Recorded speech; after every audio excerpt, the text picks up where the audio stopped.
Welcome everyone. So I said that today's class was going to go one of two ways. It would either go that it would be, because usually we have about 300 people register for a Sunday class, and then when I found out it was Easter Sunday, I decided to turn it into a thing about what's going on, what some of the stuff. But I was like, it's going to go one of two ways.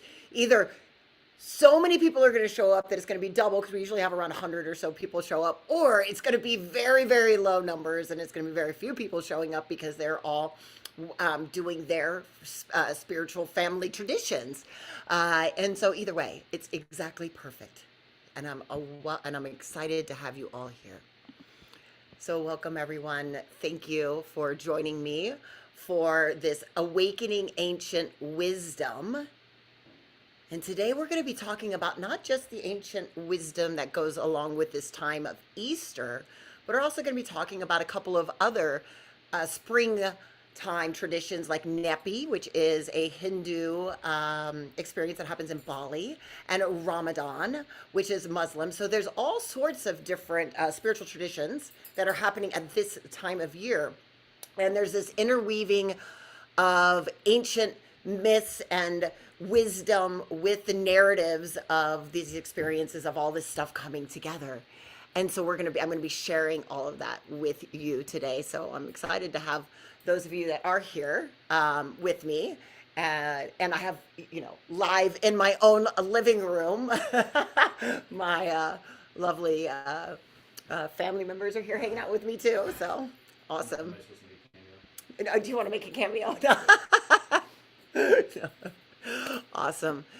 So we're going to be diving into today the ancient roots of Easter and the resurrection, talking a little bit about the law of light, understanding where these experiences, these knowings came from, and the symbolism and the traditions, and these that carry within it the echoes of ancient civilization.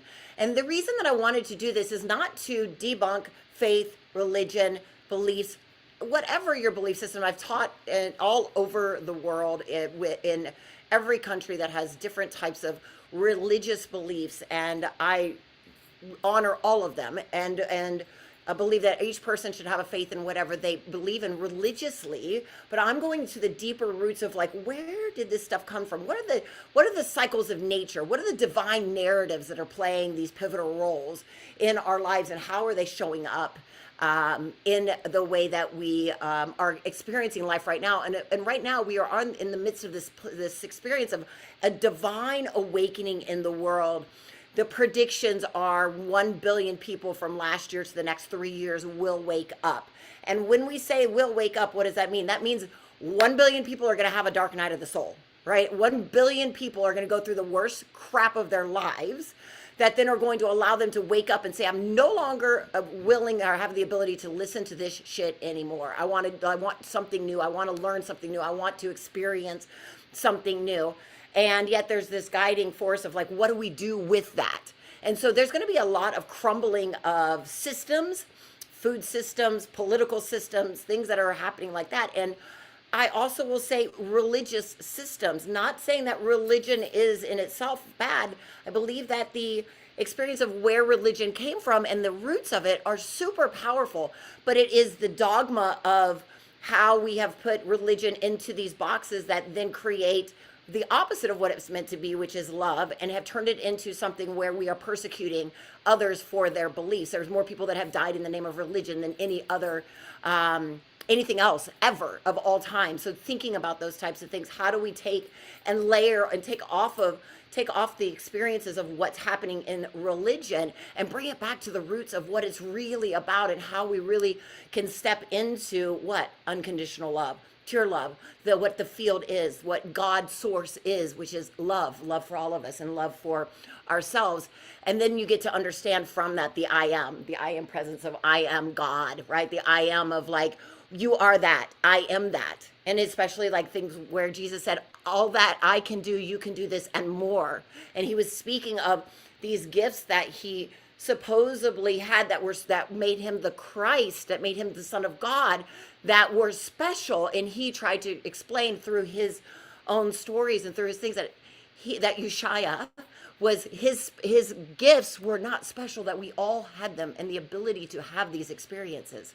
So we're going to be taking a dive into these ancient roots and these ancient mysteries today, because I figure it's going to be a lot of fun to share about, like, where did Easter bunnies and Easter eggs come from, and why do we color Easter eggs, and what does it have to do with this time of year and spring, and the myth of the 3-day resurrection. Also, well, 3 days, but Friday to Sunday is not actually 3 days and nights in the actual, when you read the actual understanding of it. It's supposed to be 3 days and 3 nights. So if you say, if it's Friday afternoon, right? If you think about the crucifixion, Friday was an evening at dusk. 3 days and 3 nights does not leave you on a Sunday morning in any way, shape, or form, right? And so that's not saying that. It's just the shifting of the narrative that has happened that is shifting the way that we look at things. So the journey, we're going to start first with Easter.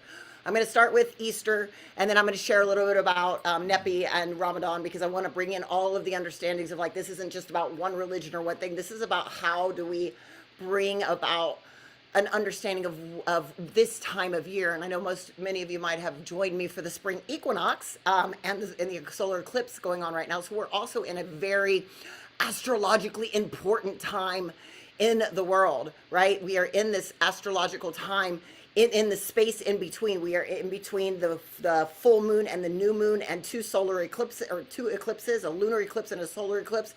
And there's this in between space, and right in between, this is where this is falling, right? Easter is falling in this time. All of these things are working with the astrology of this, and there's some fascinating things that we could be said about that, but that's for another time. So the journey into the origins of Easter, unveils a interplay between ancient wisdom, the cycles of nature, and these narratives about goddesses, gods, the way that we are working together. And so what experience of, like, what happened with Easter and how it got pulled into these celebrations, the early church's efforts to align Christian celebrations with pre-existing festivals, right? So Easter is it actually comes from the word Ishtar, which is a goddess. Ishtar was a goddess, right? So Easter was that. And so and I'm going to go into it, and I'm going to tell you the whole story about that, but I want to go back to, we took this Easter, the symbolism of the god Ishtar, and they wanted to take, because this Easter was actually around before Christianity, before Yeshua, before the crucifixion. It was something that had been around for a long time, because it was a celebration of Ishtar, or Easter. Or Easter is also a name for Ishtar was the Egyptian, and there was, like, several different names. And Easter was the Germanic goddess, right? And so this was around for a really long time. So it was about a celebration of figures like the Great Mother. So Ishtar, Easter, all of those were about the Great Mother. Isis, Demeter, Diana, Ceres, Ishtar. These were a celebration of these women, of these goddesses, of the experiences, right? So the name Easter itself is a testament to this being a part of something before Christianity in itself. It was derived from the goddess of spring and fertility, and it was revered in both Babylonian cultures, Anglo-Saxon cultures, and so Egyptian cultures, right? Like, depending on which culture you were in, the name shifted or changed a little bit. And so then when we look at the incorporation of rabbits and eggs, so how many of you guys are, we've all heard the saying, fuck like rabbits. I know I said it, right? Rabbits were about fertility. They were about, like, a lot, and eggs. And we're going to get into the idea of enduring legacy of ancient fertility and the egg, the cosmic egg, right? So there's very several stories that go along with these ideas of springtime and renewal and resurrection. So if we think about spring, what do we think about? When you guys think about spring, what do you think about? Put it in the chat. What do you think? What do you think about when you think of spring? What do you think about when you think of spring?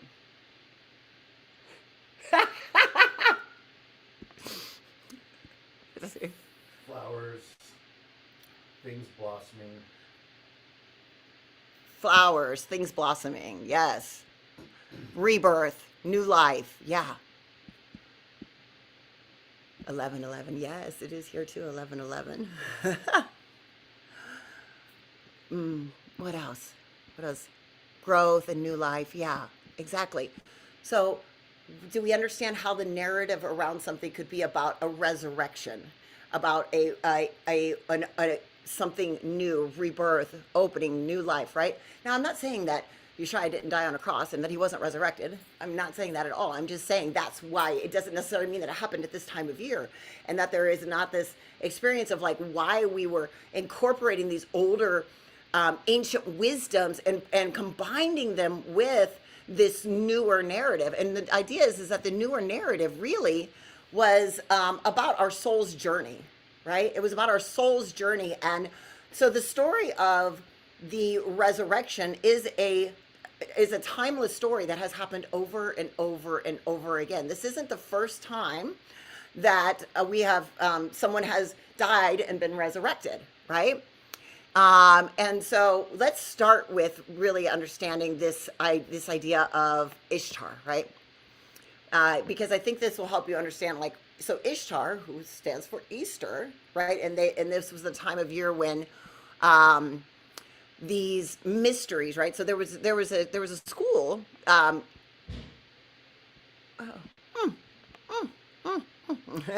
Hold on. So there was something called the Orphic Mysteries, and the Orphic Mysteries were one of the many mystery schools across the ancient world that taught about the planes of dimensional reality and how sound, the underlying principle that governs all the world, is, right? And so the underlying sound permeates the universe and is the divine mother existing in the heart of all things. It is the sound which all beings can commune. It is linked to the Holy Spirit, the daughter principle of God. And so these were Greek religious beliefs and practices that centered around the Orpheus teachings, offering insights into ancient world's preoccupation with the afterlife and the soul's immortality. What does that have to do with Ishtar? Well, Ishtar, she was one of the resurrections, right? So before the resurrection of Jesus Christ, there was the resurrection of Tammuz. So Ishtar had to descend into the underworld to save her beloved Tammuz. And now she wasn't the only one. Ishtar, Isis, also descended in and had to gather all of her partner Osiris's parts back together to bring him back. So can you see the ongoing theme of the goddess and the divine feminine, and the experience of that descending or moving towards to gather back up the divine masculine, to gather back up this experience for these things. So in Ishtar's experience, she had to journey through 7 gates. And there's a very big significance around the number 7, if you think about that right now, right? So there were 7 gates, and through this, she had to go through these 7 gates, stripping away her attributes for love, so that she could help resurrect her beloved, resurrect the experience of her her beloved. So Ishtar, who was the Babylonian goddess of love and war and fertility, took this descent into the underworld, and it was one of the earliest resurrection narratives. And her journey, it marked sacrifice, love, quest for renewal, and again mirrors the themes of death and rebirth that are central to this Easter story. So Ishtar's ordeal, which includes the sacrificial aspect of her descent, her negotiation with the forces of death, her triumphant return, prefigures the resurrection stories that are later found in Christianity. The same with Isis. Isis does the same thing, and it predates the experience. But what this to me doesn't say that it's all false and these narratives are all wrong. What it says to me is they have been trying to share with us time and time again about how to get our shit together. and how to resurrect, how to go into these cycles of birth and re-death to show us that we are more than just matter, that we are both, we are a soul that has come into this world to create in this, and that we are literally this experience of these. They're throughout ancient wisdom and times, time and time again, they keep coming through and they're giving us the same story over and over again, right?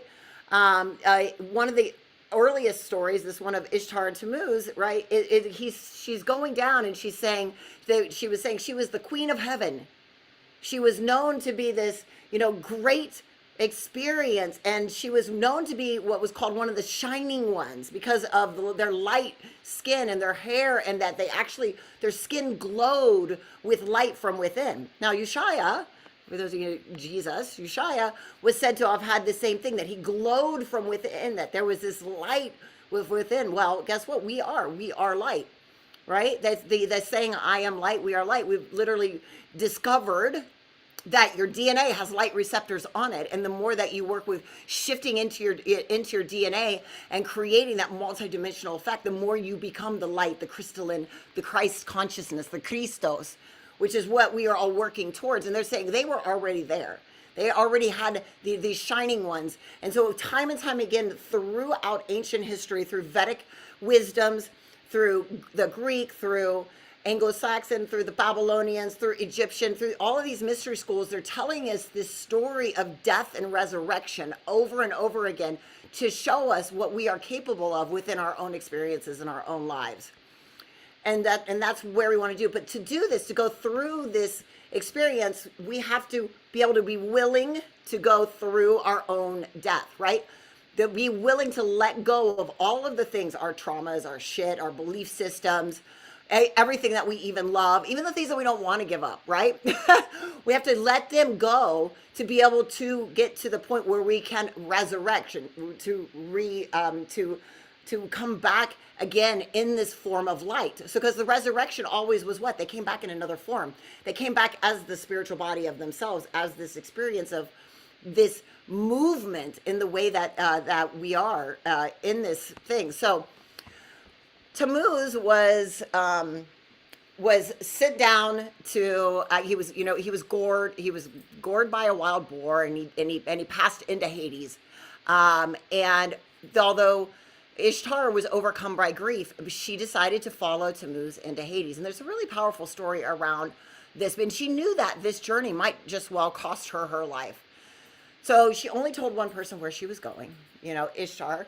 She told her sister, and then she decided to reach Hades. She had to pass through what's called the 7 gates of hell. And each gate, she was forced to give away a part of her divine power. So when she arrived at the first gate, the guardian recognized her immediately and greeted her saying, "Hail, Ishtar, queen of heaven. What are you doing here? You are not dead and you have not died. You have no need to go into the underworld." And Ishtar bowed and addressed the guardian, and she said, "But brave gatekeeper, I come here for my beloved Tammuz. He has died and left the cities of heaven. I've come to find my beloved Tammuz. Has he passed this way?" And of course, the gatekeeper, he nodded and he said, "Yes, but I cannot permit you to pass while you're still wearing your diadem of sacred illumination." And so he was talking about her crown, right? The crown that let her see into other worlds. So think about this. We come into this earth, right? And we have to go through, we're literally coming into the underworld, if you can think about it that way, and we're giving away 7 things. The first thing that we're giving up is our ability to see into the other worlds. So we have to give that up. So how many of you know we can gain these things back, but we gave it up. So Ishtar reached out and she took off her diadem, and she says, "Gladly I will give up the crown of heaven for the sake of love." How many of you ever done that? Gladly I will give up the I have. Then you may. So then the gatekeeper's like, "Okay, you can go." So, then she gets to the second gate. And the second gate, she's greeted by the next guardian. And at this time, the gatekeeper ordered her to give up her necklace of speech. How many times have we gone into the underworld, gone into the world, and what do we give up? Our ability to speak, our truth, who we are. So this was not just the power to speak as mortals do, but the power to command creation with word, right? Our ability to use word for manifestation. She said, "I'll give it up. I'll give it up for love." So how do we come into this world and we have to relearn how to create through our own manifestation, right? So we can have this resurrection. So we have come in and we're moving through this. So she says, okay. She says, once again, she says, I will give up my powers for the sake of love.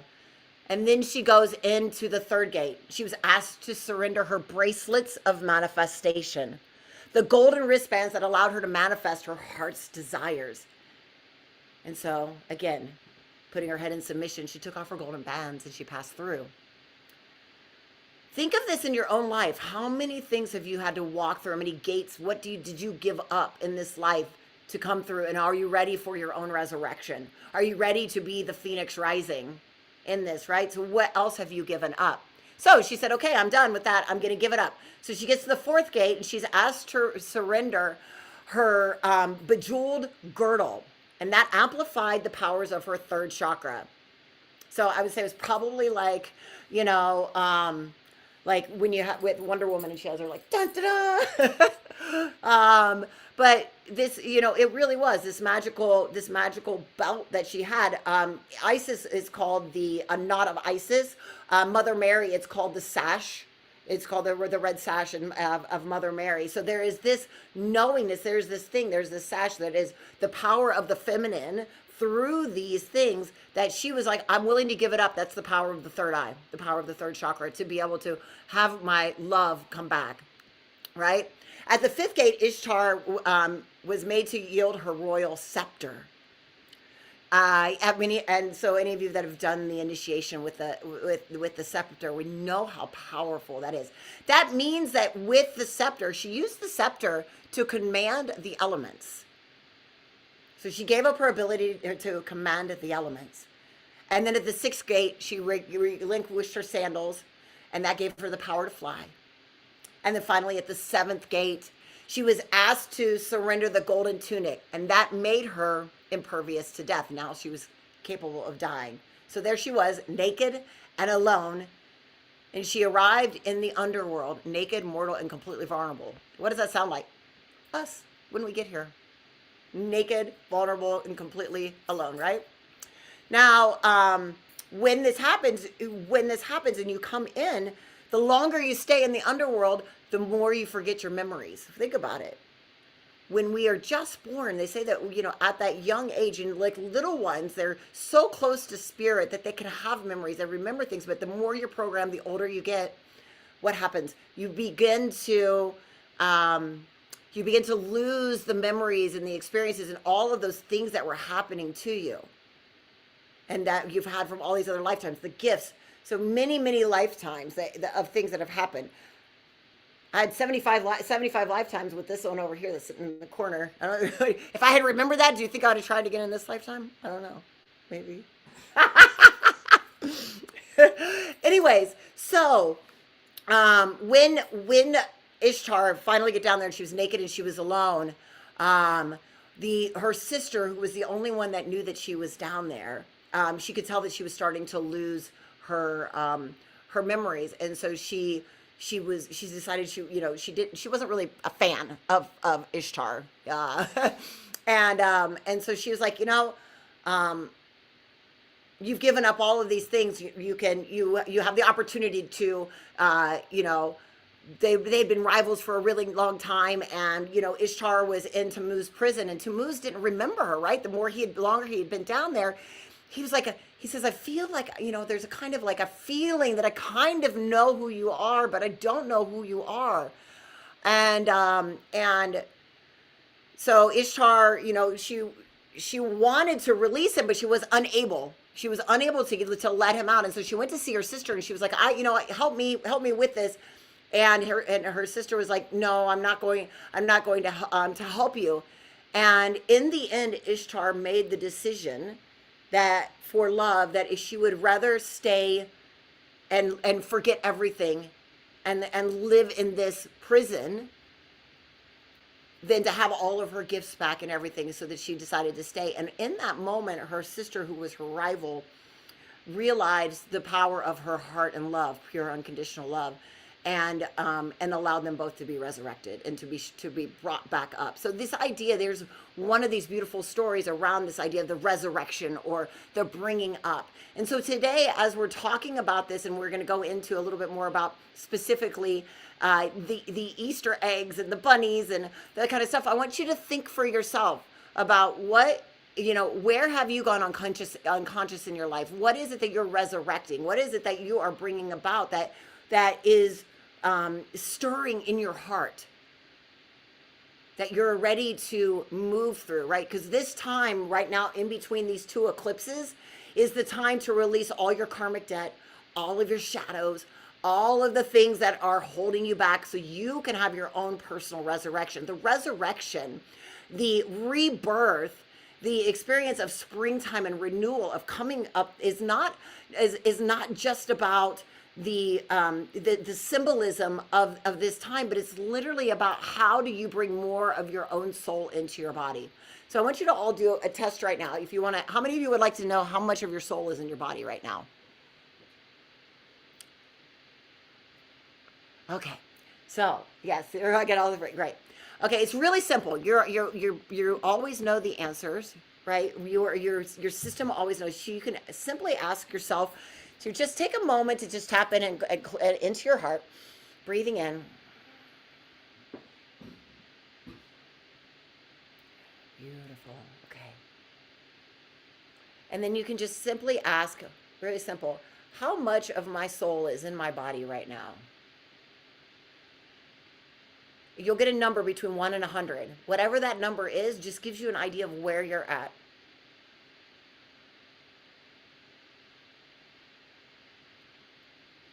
And the fascinating thing about this is also, what was your number? You share your numbers in the chat. I'd love to hear where your numbers are at. Now, there is no right or wrong. It is just a baseline to understand where it's at. Okay? Because I have been all over the board. I know at times in my life. That's not bad. Oh, you're like, oh, yeah, you're over 50. That's so, I've been at times like when I've had people that started in my courses and done my work and stuff, and when we ask them that, it is sometimes it'll be 15, 20%, right? As you start to do more and more of this work, more and more of your soul will be coming into this lifetime. And one of the ways that you'll start to notice that it's being integrated, besides the synchronicities and the things that are showing up for you, is in astrology, you have a birth chart, right? We have a birth chart. And in astrology, your birth chart is the epigenetic influences of the world at the time that you were born that are creating the experience of your chart. But you also have a soul chart. Your soul chart is called a draconian chart.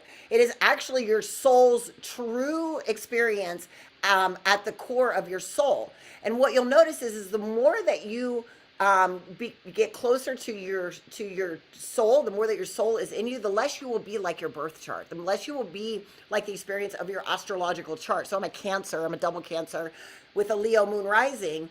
And in my 20s, I was definitely a double Cancer with a Leo moon rising, right? And Brad, my lovely partner over here, who was also my partner 20 years ago, is agreeing and shaking his head. Yeah, I was definitely that.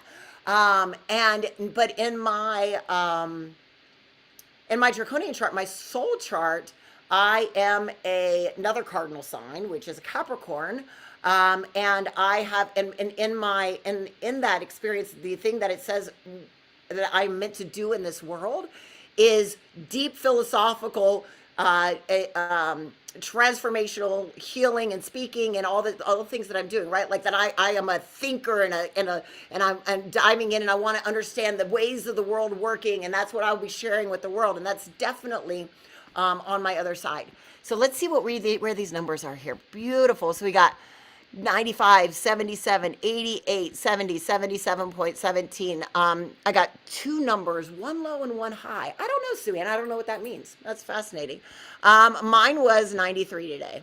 So, but there's been many times where mine has not been anywhere near that.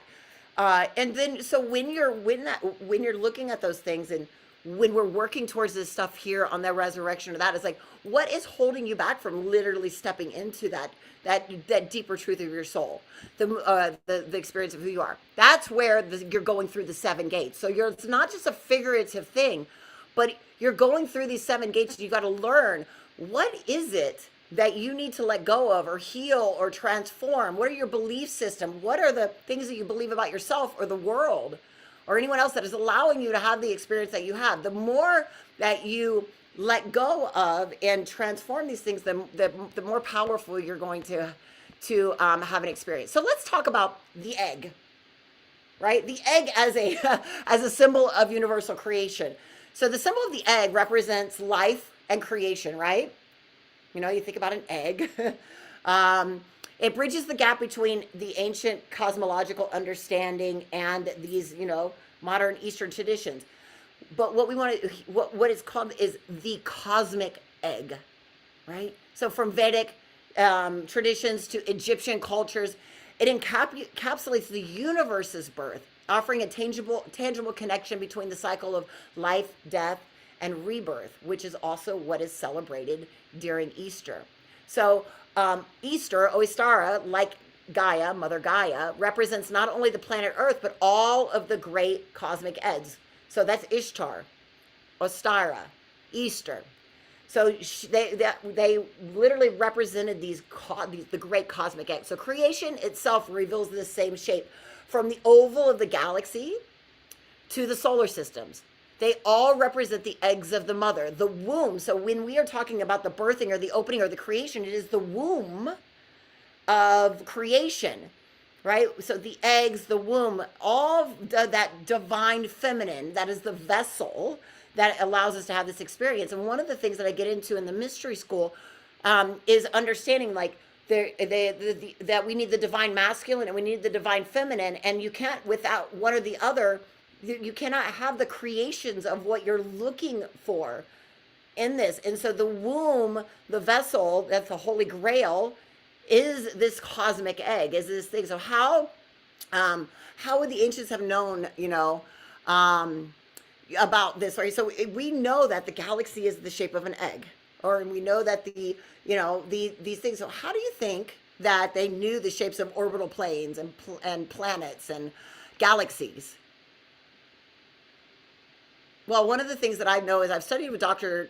Tony Nader, and they've literally mapped the brain and been able to map all of the galaxies and the planets and everything in the brain. He actually won a Nobel Prize for this back in the 1990s.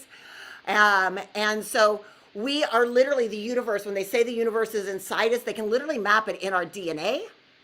They can map it in our brain. They can map it in our systems. We are, the galaxies are inside of us. So it is no question that we had the ability to understand these universal shapes that produce life. So in Vedic culture, the divine couple, which was Vishnu and Lakshmi, were said to reside inside a cosmic egg during the long night of the world. And in Egypt, the architect of humanity was shown spinning the cosmic egg on a potter's wheel. So, there's a lot of hidden scientific and religious principles that are woven into these symbols. Now you take that and you say, okay, this cosmic egg, this fertility, this life, right? Bunnies were about fertility, eggs were about new life, and you're bringing both of those into springtime, and springtime is all about fertility, new life, things growing and blossoming. And then you say, well, where did I get the coloring of eggs? Anybody know where the idea of coloring Easter eggs came from? Oh, I got no shakes. Let's see. Nothing. I'm looking through. Look at all your beautiful faces over there. Well, this is super fascinating to me, right? Because that's a narrative that's brought into the Eastern, right? The Eastern narrative, which is this idea of coloring eggs. And so, first off, we have the cosmic egg. We have this idea of color in that. And so there's two different things. In Vedic tradition, there is a holiday called Holi, Holi. It just recently was last Monday. So another Vedic tradition holiday experience that's happening along this time. So Nepi in Bali was just about 2 weeks ago. Ramadan just happened. Holi in India was last Monday.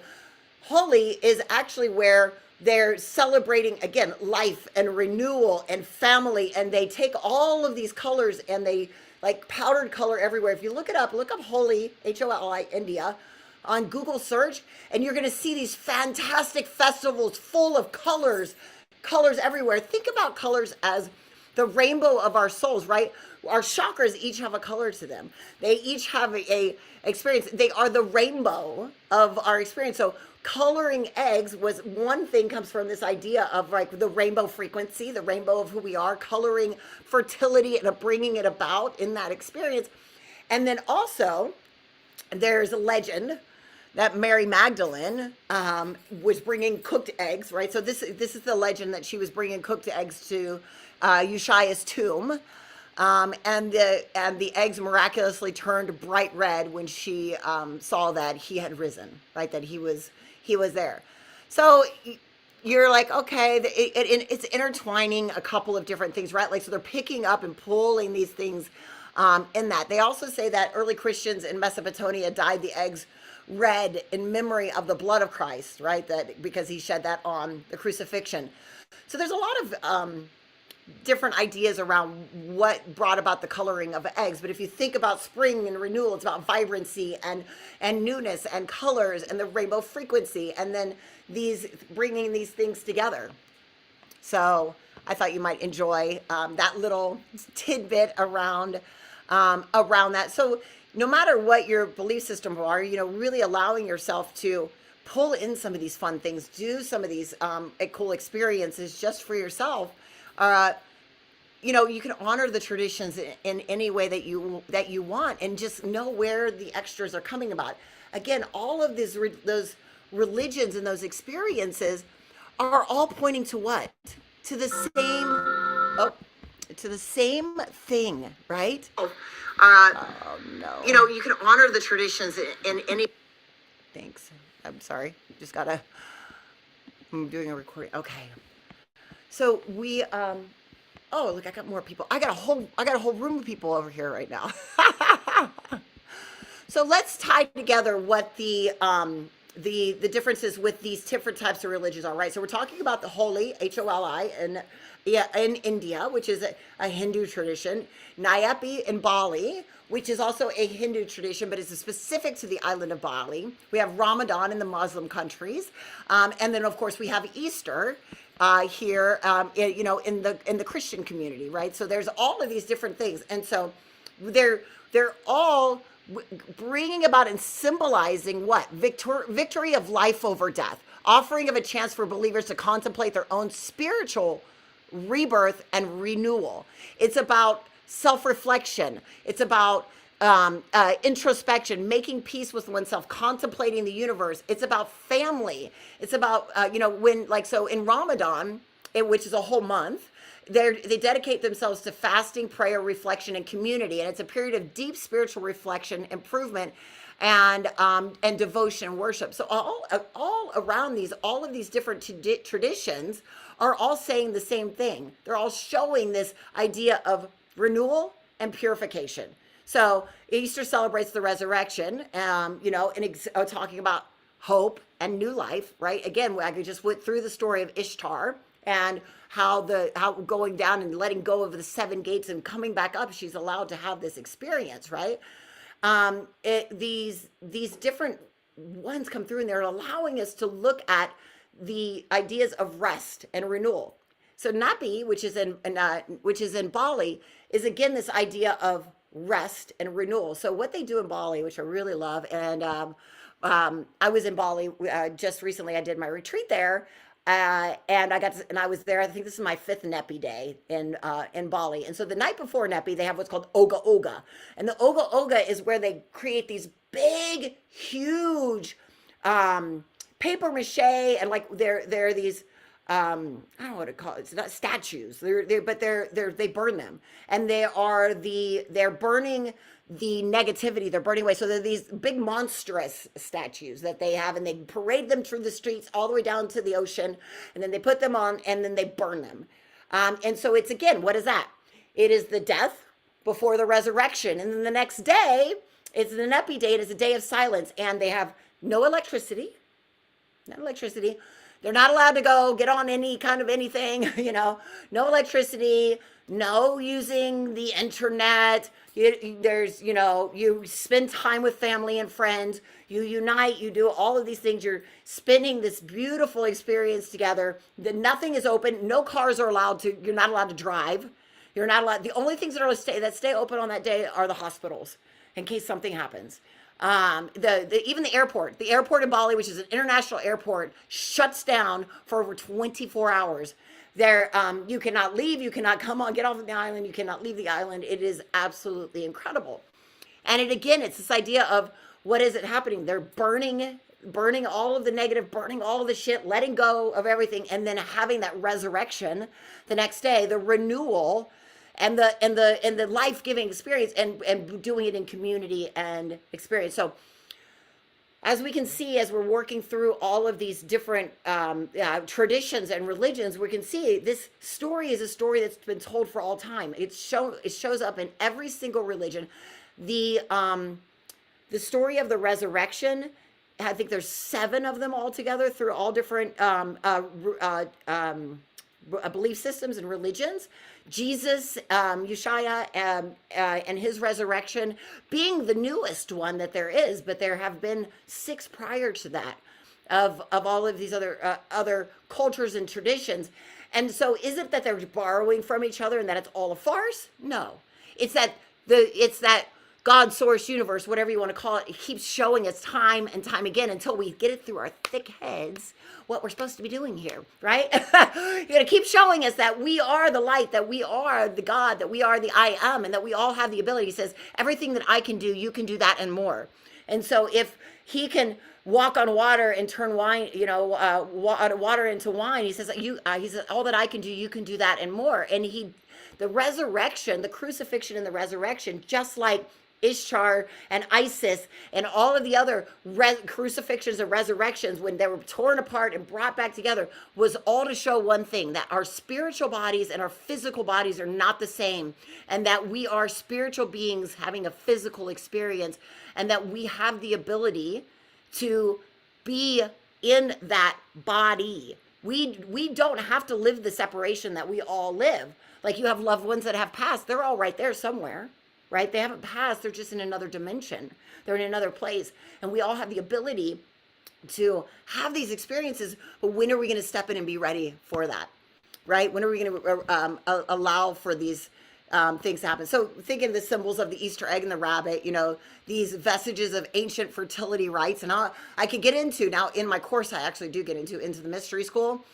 When we talk about the sex magic of Isis and all that, I talk about what really is going on in these beautiful ceremonies of spring, and these times where we're talking about fertility and rites, and the narrative of resurrection and symbolizing hope and renewal, and and these beliefs, and how do we integrate them into our lives. So I want to just take everybody through a little bit of a healing today, just for the last few minutes that we're here together. I hope you loved and enjoyed learning, some of the fun things about Easter and the eggs and the different types of religions and what's going on at the Easter time. But I would love to take you all through your own 7 gates today and do a little journey into the underworld so that you can have your own personal resurrection. You guys sound like it's something you want to do today? Absolutely. All right. And then after that, I'll share a little bit about how our mystery school starts this Tuesday, April 2nd. I'm super excited. It's a 3-month. We have, we're capping it at, I think, 20 people, and I think we have 1 or 2 spots left. So if it's something that you are interested in, would love to have you join us. You can shoot me a message, and we can talk more about the last couple of spots for the mystery school. But let me put on this background music, and we're going to take a journey into the underworld today. Let's see.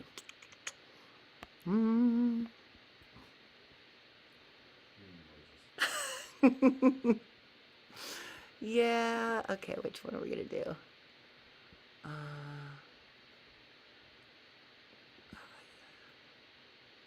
think this. Okay.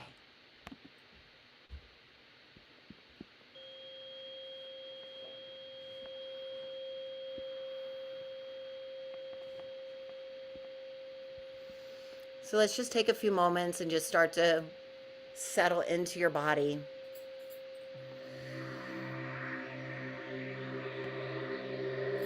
Breathing deep.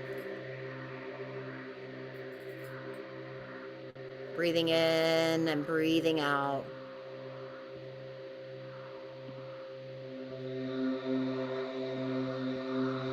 Today we're going to take a journey into your own resurrection, into the healing of whatever is still holding you back to being the phoenix rising, to allowing yourself to open to a new experience. We're going to be passing through 7 gateways today until you're stripped of everything that is not serving you. And when you come back up through those 7 gates, you're going to gain the powers of all of those things that are here to serve you in this lifetime as you rise to this new rebirth.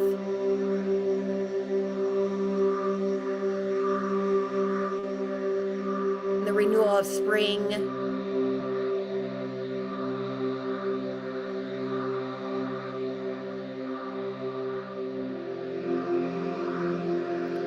So I want you now to just enter the gate of your heart, stepping in through the 12-petal lotus. And just walking right into your own inner sanctuary.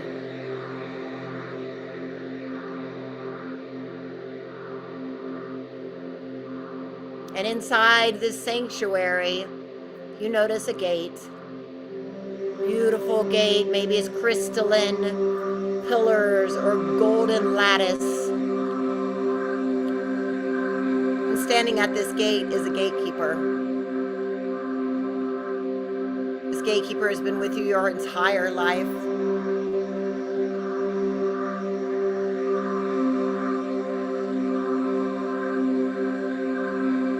Wants to know, why are you here? What do you seek? What are you wanting to know or learn or experience?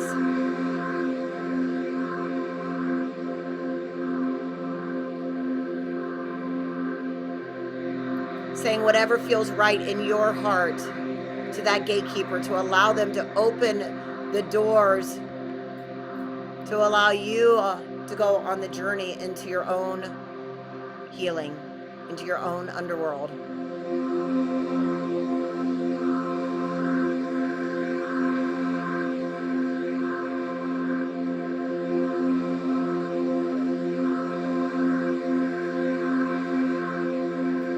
And the gatekeeper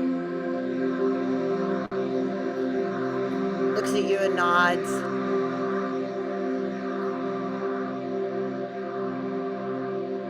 Recognizing that for you to begin this journey, you have to be willing to give up something that is no longer serving you.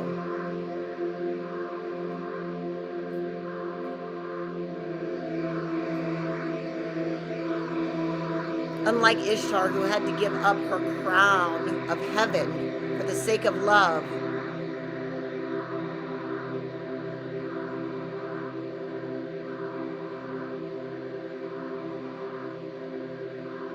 you're being asked to give up that which no longer serves you on your quest for divine love.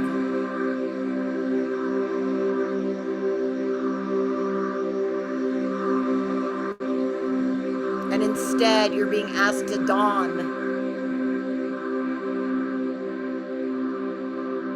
the crown of sacred illumination.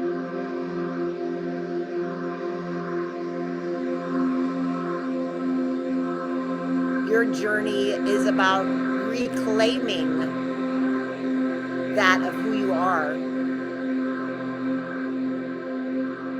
So the gatekeeper hands you your crown and opens the gate so that you can go on in, and you take that crown and you put it on.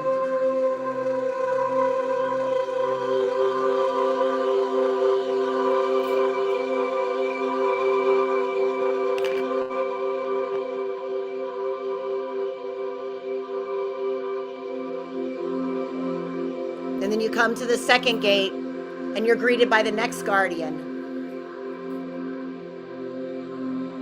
And this guardian asks you, where have you not been speaking your truth? How have your words been commands that are undoing of you instead of creating for you? Here you are at this gate, you're to look at the power of your words and the way you speak into the world. Do you speak love and light? Do you speak of what is possible? Or do you condemn and judge?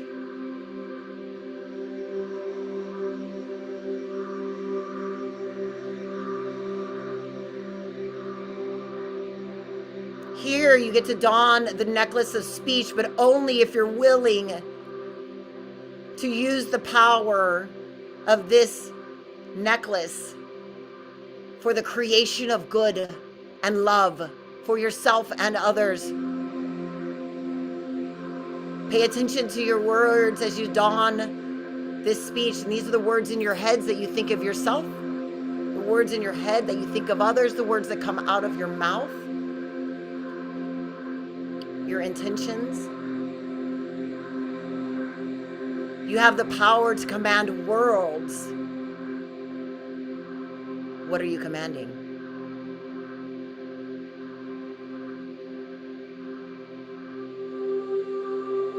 And then you're walking in through the third gate.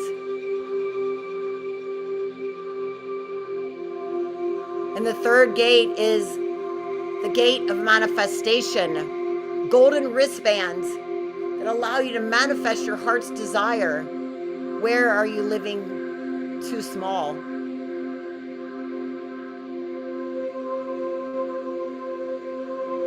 Do you really know what you want?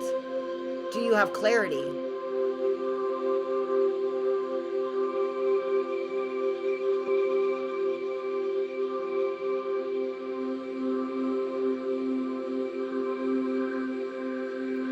Manifestations must be for the good of all, or they will not be created in the way that you want. This and better. So attaching your golden wristbands as you walk through the gates, what are you manifesting?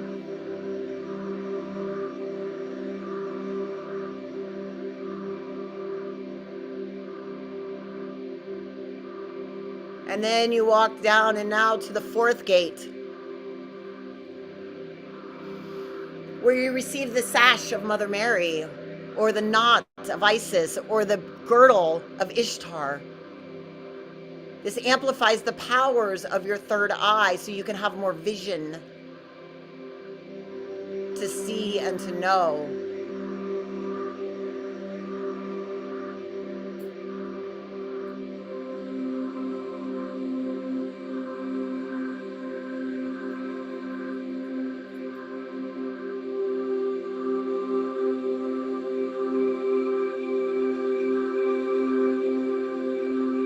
Walk down and you're going through now to the fifth gate, claiming your scepter,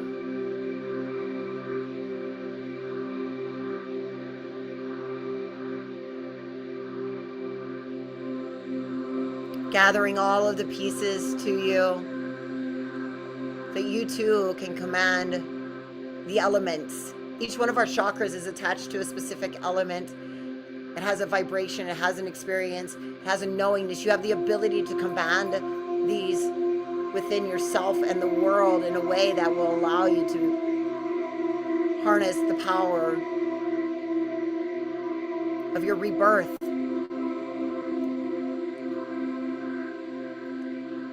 And now on to the sixth gate, as you don the sandals that give you the power to fly. Where have you been grounded? Where have you stopped your ability to dream, to believe, to see, to soar like the eagle above the world?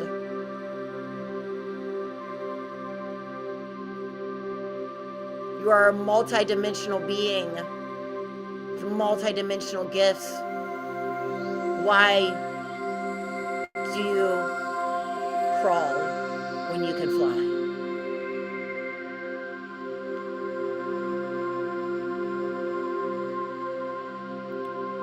And now, as you enter the seventh gate, you don the golden tunic.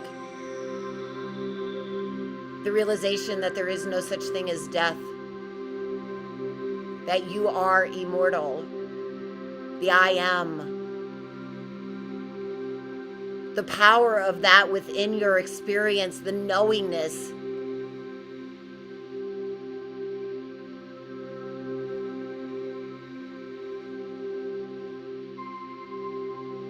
You arrived here on this earth without any protection or powers, feeling completely naked and alone, and yet you are royalty.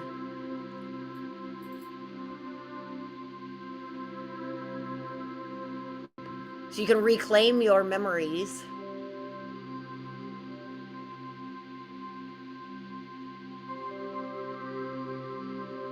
Of this and all the other lifetimes as they harness in. As you now step and walk through the path all the way through the gates of your inner sanctuary, through the gates of your heart, and out into the springtime of this life, into a garden, the Garden of Eden, the Garden of Beauty, the Garden of Renewal and Spring. As you've now planted the seeds that will burst forth within your own rise from the ashes, your own resurrection, your own rebirth today. Now is a time of renewal and rebirth. So we use these stories from all of these ancient traditions and wisdoms to create our own rebirth of our own spiritual nature.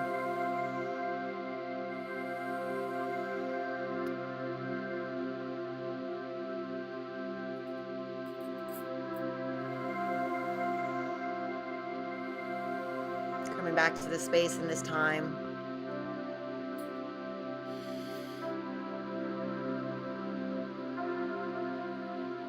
Just allowing this to integrate into your system.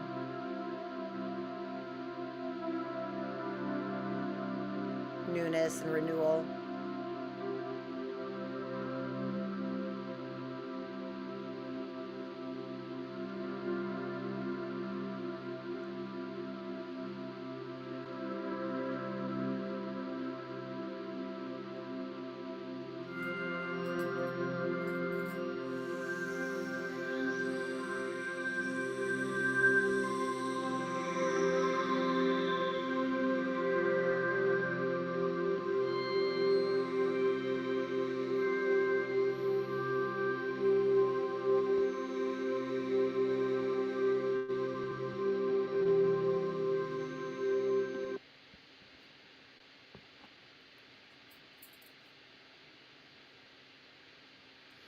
Thank you all for joining me for this fun little jaunt into ancient wisdom traditions of springtime and Easter and what else is going on. Thank you. If you would like to know more about the Mystery School, our incredible Sacred Soul Alchemy Mystery School that combines sound frequencies and geometry, hermetic wisdoms, Vedic knowledge, the mysteries of both Egypt and Greece. We're doing a 3-month stint that starts this week. Shoot me a message, melissa@melissabinkley.com. That's the only way you can find out about it because I'm not putting it up anywhere. And we can have a short conversation to see if it's the right fit for you. I think I have 1 or 2 spots left. Bye, everyone. Thank you.